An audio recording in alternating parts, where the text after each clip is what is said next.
A Avenida Ipiranga e o Arroio Dilúvio estão no centro de um dos projetos mais complexos e ambiciosos já planejados para Porto Alegre.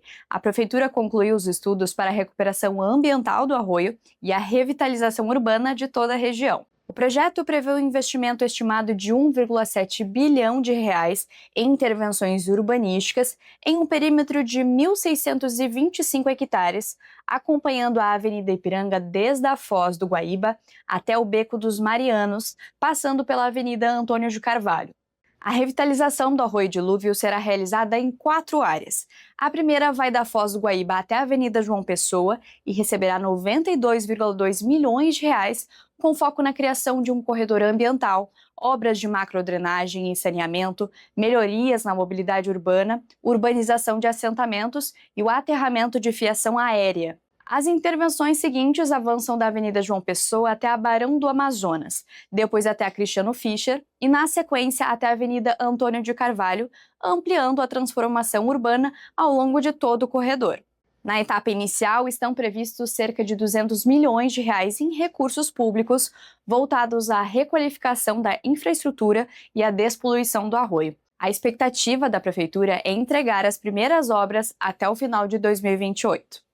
Há muitos anos se fala, né, da recuperação ambiental do Arroio Dilúvio, por ser uma avenida estratégica ali. Tu tem um polo de inovação, saúde muito forte, tu tem a conexão com a universidade, tu tem a orla do Guaíba. Eu falei ali na abertura uma das mais importantes, mas talvez seja a mais importante, né? Exatamente. Geograficamente é a região central da cidade, então tu é bem servida de avenidas, de vias, né? Tu tem universidade, tu tem shopping center, então ela tem potencialidades muito grandes. Tu não tem interferência com o aeroporto, né? A questão dos limites ali da altura, tu tem muitas potencialidades, mas tu tem muitos desafios, que é esse investimento significativo ali, que a gente mapeou, identificou, né, até esse momento, com um custo de 1,7 bi para a gente recuperar ambientalmente, né, dar o tratamento adequado do esgoto, né, que hoje é despejado ali, para, né, regularizar e urbanizar as áreas, os assentamentos irregulares que tem ali no entorno, para tratar, né, em cima disso, um parque linear, um corredor verde, fazer essa conexão de caminhabilidade, ciclovia,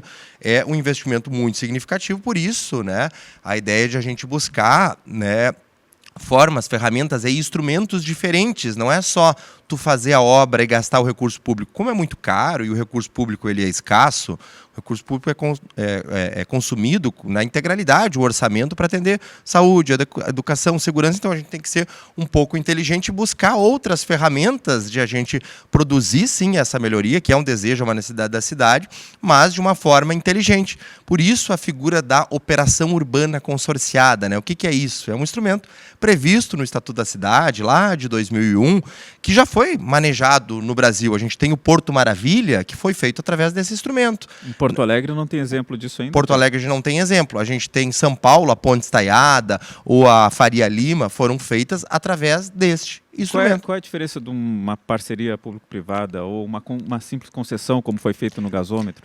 Na verdade, aí tu tem a obra, né, efetivamente feita pelo poder público, e depois tu tem um operador.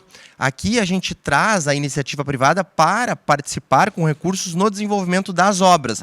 Mas a operação em si, ela continua depois público. É um parque, né, linear da cidade como um todo. A entrega não tem um operador depois daquele parque. Tu constitui, né, uma sociedade de economia mista, uma pessoa jurídica para desenvolver as obras, mas ao fim e ao cabo a gente delimita o território, identifica qual a potencialidade, qual o desafio, a obra, né, a ser feita, a ser realizada, e, a partir disso, modifica o regime urbanístico do entorno, ou seja, permite novas edificações.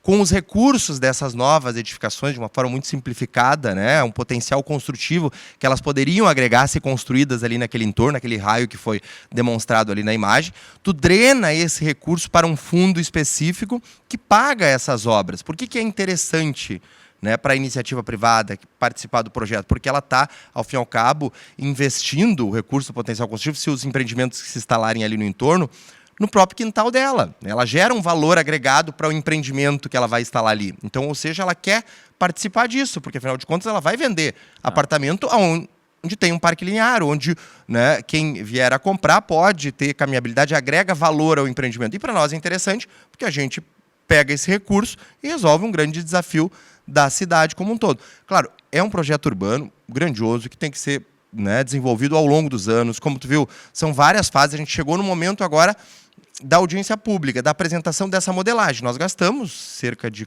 um pouco mais de 4 milhões de reais na modelagem, que foi feita ao longo desses 8 meses. Dinheiro da prefeitura mesmo. Dinheiro da prefeitura, licitamos, né?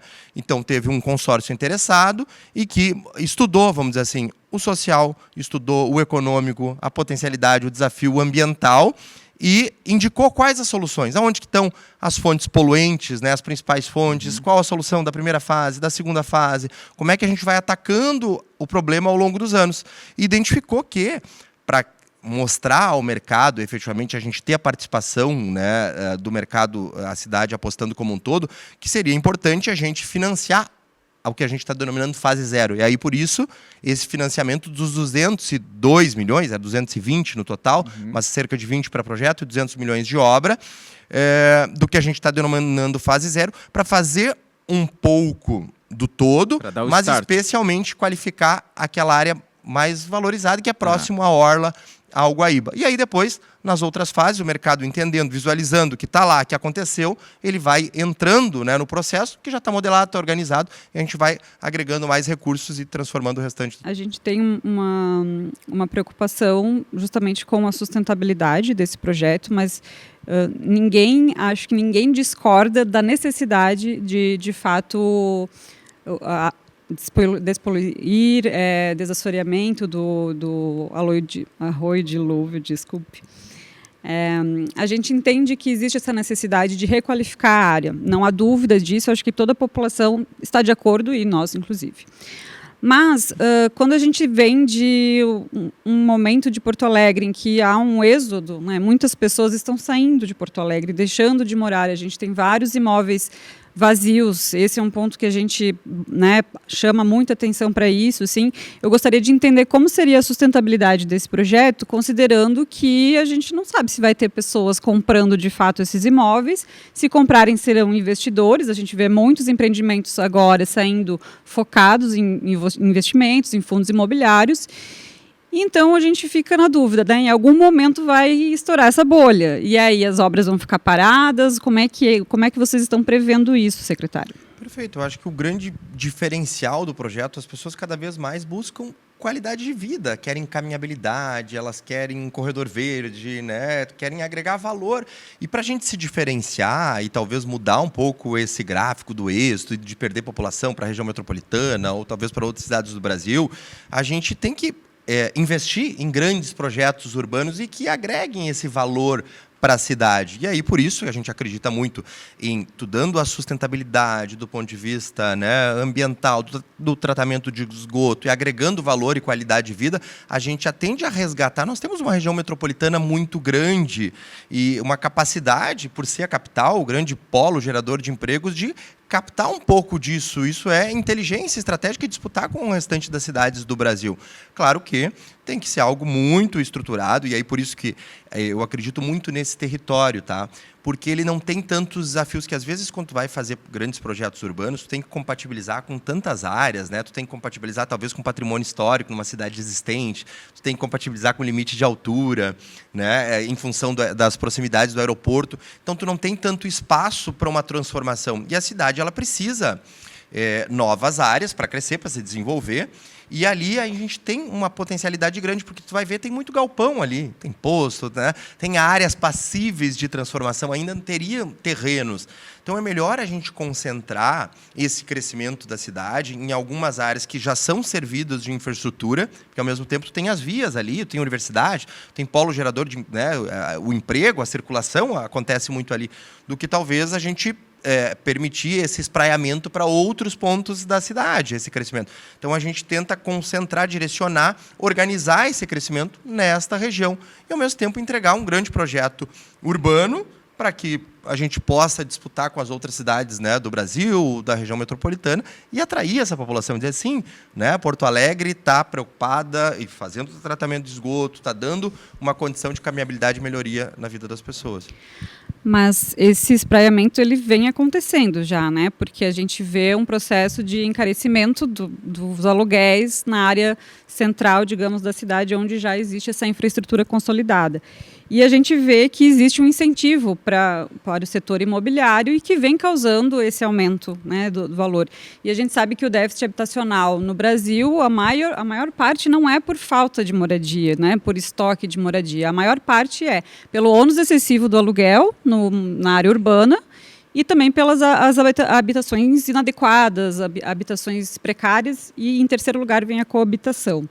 Então, assim, esse argumento, né, de utilizar a infraestrutura consolidada, ele é importante, mas acho que precisa ter um cuidado, porque, por exemplo, no final da década de 70, muitas famílias foram removidas daquela área justamente quando o Arroio Dilúvio foi retificado, sob o mesmo argumento, que existia uma infraestrutura ociosa que não estava sendo aproveitada.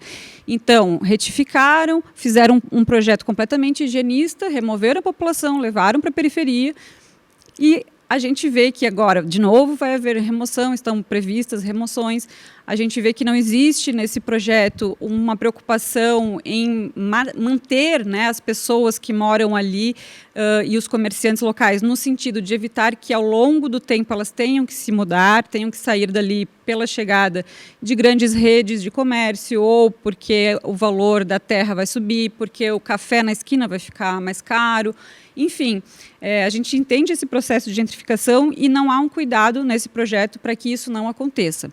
Então, me parece que 45 anos depois, né, da retirada, da remoção das pessoas ali da Ilhota, que ainda é um território negro, o areal, que resiste, a gente vê de novo um processo muito semelhante, sob o mesmo argumento, podendo se repetir. Então, acho que essa é uma preocupação que a gente tem também. Por isso, se me permite, Léo, por ser uma operação, um instrumento urbanístico previsto no Estatuto da Cidade, ele tem lá uma série de regramentos e obrigatoriedades que a gente tem que seguir. É um projeto urbano, não é só a obra em si. Por isso que a gente tem que fazer o estudo de impacto ambiental, imobiliário, social. E quem consultar até o site da Operação Urbana Consorciada, quiser mais informação, joga lá no Google, Operação Urbana Nova Ipiranga, vai poder encontrar esses estudos. E a gente traz muito esse mapeamento, especialmente daquelas ocupações que estão ali, e prevendo, inclusive, muito desses recursos para urbanizar e melhorar não só o tratamento de esgoto, né, eventualmente que é despejado ali no arroio, mas especialmente também urbanizar aquelas comunidades mais carentes, porque como tem muita área, não é só um perfil, né, de alto padrão de imóvel. Ali a gente está planejando que se tenha todos os perfis, que a gente tenha, sim, habitação de interesse social, mas tenha, né, um padrão mais alto, médio, loft, porque realmente tem espaço, né, suficiente. Porque se a gente pegar a situação atual, acabou que não se desenvolvendo. Efetivamente, tu tem uma ociosidade muito grande, uma capacidade maior de a gente levar uma infraestrutura, né, de serviços, de mobilidade, de iluminação, que ela já acontece, aquele gasto está ali, né?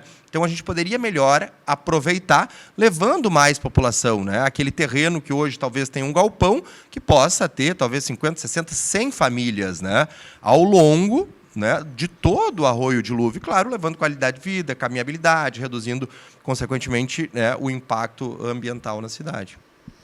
Mas, secretário, essas melhorias, elas com certeza vão valorizar a terra. O senhor, né, eu li o projeto de lei, de fato, a questão da habitação de interesse social está prevista, tem lá o banco de terras, inclusive, mas isso não é suficiente para evitar a valorização imobiliária. Isso não é suficiente para manter a população no local, para evitar que elas tenham que sair dali porque não conseguem bancar mais o valor, né, o custo de vida naquela região.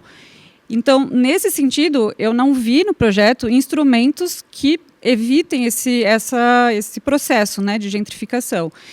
E aí, quando a gente vê os limites de altura, a gente sabe que quanto mais alto, mais caro fica, né, o imóvel que você vai comprar. Então, a tendência é que sejam imóveis de alto padrão.